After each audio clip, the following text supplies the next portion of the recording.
He was only 10 years old, no crime, no trouble, just a little boy in his school. But in a matter of minutes, everything changed. The teacher claimed he stole something he didn't. The principal called the police. And before he could even explain, he was surrounded, treated like a criminal. What happened next left an entire school silent, and an entire family forever changed. This isn't just a story about one boy. It's about a reality millions face every single day. And by the end of this video, you'll be asking yourself the same question everyone asked that afternoon. How did it come to this? It was a warm Tuesday afternoon at Lincoln Elementary School. Mandla Williams, a bright, cheerful 10-year-old black boy, was known for his love of drawing and his habit of carrying around a small navy blue backpack. Inside, he kept his sketchbook, pencils, and a single candy bar, his after-school treat. That day started like any other. Mandla was sitting quietly in class, sketching superheroes while waiting for the bell to ring.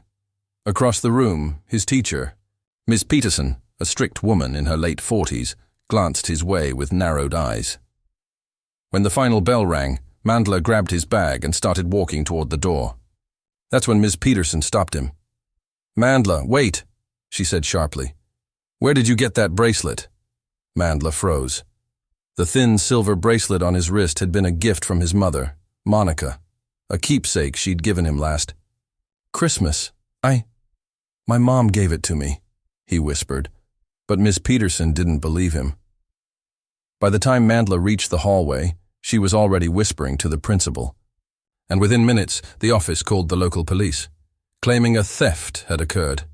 Mandla had no idea his ordinary school day was about to spiral into a nightmare.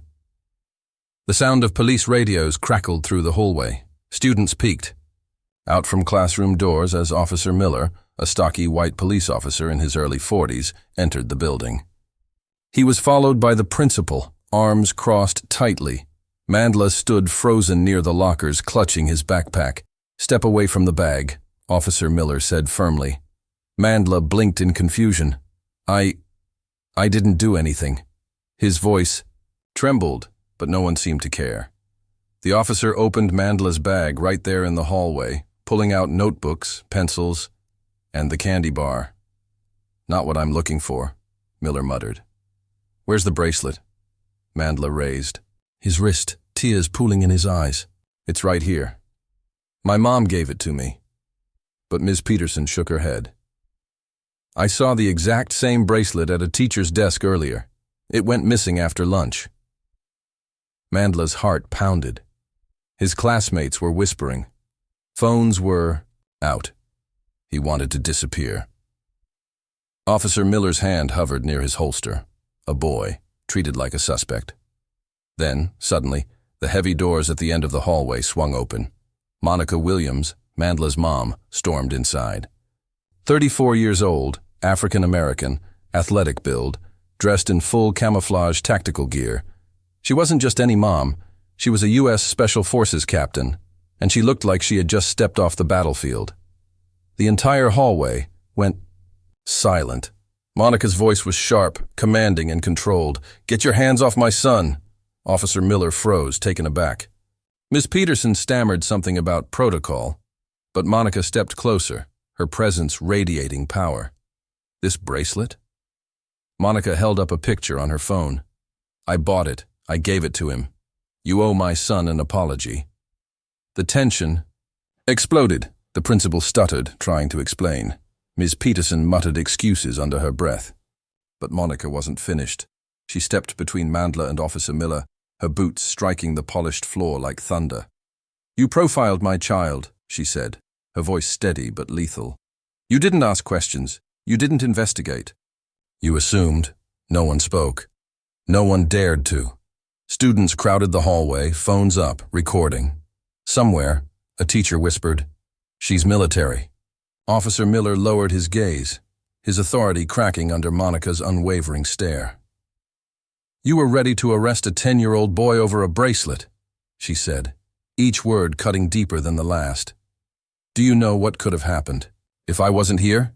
Mandla clung to his mom's side, silent, shaken, and for the first time since the chaos began, Ms. Peterson's face paled.